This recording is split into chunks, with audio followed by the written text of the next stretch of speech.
What makes you most optimistic about this 2020 Georgia team? Is it the offense, the defense, the new offensive coordinator? What do you think? I'll tell you what I think at the end of the video. And if you look at Georgia's schedule, here's the SEC composite schedule, and I'll talk a little bit about everybody. But when you look at Georgia's schedule, they really have the capability to build towards November. Well, I should say Halloween. That's really when their season will be on the line. From that point forward, we don't know who the quarterback will be. Probably Jamie Newman. We don't know how the offensive line will stack up and line through. I mean, we know some. We know some of the starters. I've talked about that in previous videos. Running backs. You don't have a returning running back who is a proven commodity, although Zamir White certainly looks the part. So does Kendall Milton. So there are a lot of assets for these Dogs, and the defense in particular is, a set of killers. I posed to y'all last night or yesterday in the previous video, do you think that Georgia can hold people under 10 points a game for the season? I don't think so, but I'm not saying it's out of the question. So what are you most optimistic about? If you're most optimistic about the defense, you probably are heading in the right direction, because them allowing more than 17 points for the year, I don't see that at all. I mean, they are returning a slew of very good. I didn't even mention Azeez Ojulari yesterday. I know I talked about Nolan and Trayvon Walker, but you've got Keely Ringo's coming in. There are a slew of guys that could add to this defense and make it even better. The guys who departed from the defense were solid players, but they were not necessarily game changers. Are you most optimistic that Kirby decided to change offensive coordinator? That was something that had to be done. I mean, I think that looking back on it, and I said it in not so many words at the time, but Georgia had to make some change there. I mean, the way they were struggling wasn't working, and whether it was Jake being inefficient, the receivers not being unreal outside of George Pickens, or any number that not being really able to run the way they did in the past. There were a lot of things, and it all added up. And at the end of the day, that was on James Coley for not having the production that you would like to see. And then now he's, of course, at Texas A&M.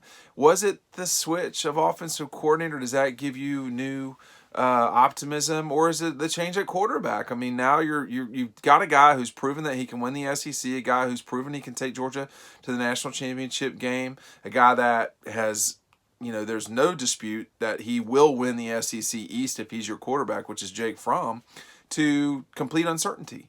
But by the time the end of the 2019 season came along, you couldn't, Jake Fromm was having a hard time. Just even against Georgia Tech, the worst team that Georgia played, at the end of the schedule, it took them a little bit of time to get going in that game. It took Jake a little bit of time to get going in that game. He just was not the same guy we had seen previous to the Carolina game in 2019. He wasn't the same guy. I don't know what happened, but I have my suspicion. I mean, part of it was the playmakers on the outside were not great. The offensive line was not really running the ball efficiently. There were a lot of things that stacked up, but then Jake didn't play unreal either. I think what you should be most optimistic about, frankly, is this right here. It's the schedule, and here's why. Although they start with 2 of the 3 games not in Athens and against legitimate foes, Virginia and then Alabama 2 weeks later, actually not even 2 weeks later, 12 days later, those are opportunity games. The Virginia game, Georgia's going to be between an 18 and a 22-point favorite. So they're going to be a 3-touchdown favorite in that game. It's an opportunity to be a showcase the whole country. And then a couple of, 12 days later, they go to Alabama, a team that's going to have a bunch of pressure on them too. Bama opens the season against Southern Cal in Arlington, Dallas, Texas. So that's not a game USC can really challenge Alabama in the same way. It'll be something like Virginia with Georgia. So I think what happens is you get the ability to really score points at the beginning of the season, literally and figuratively. I mean, you play Virginia, East Tennessee, Alabama. Alabama is a game for Georgia that they can lose, and if it's not some sort of crazy loss, you're okay.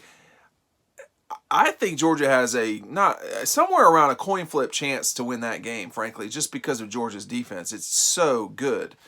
And that's assuming the offense is bad, which I'm not so sure it will be. And then you deal with Louisiana Monroe, Vanderbilt, and then you host Auburn, a game, again, Georgia should win before going all the way out to Middle Earth with the trip to Missouri. So that stretch, okay, of 7 games, Virginia, East Tennessee, Bama, Louisiana Monroe, Vandy, and then Mizzou, you get a week off before the Gators.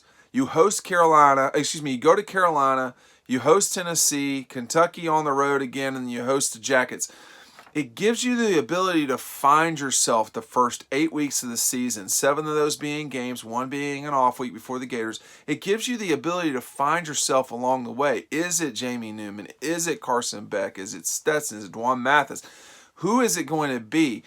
Whoever it will be or whoever it becomes, that person, that man who's in silver britches will have the capability to guide and like wade his way through the season. It's not going to be like the Notre Dame game where, boom, you better do it right away, or even the Vanderbilt game to some degree last year. I mean, I never thought that was really going to be a competitive game. I don't think anybody did.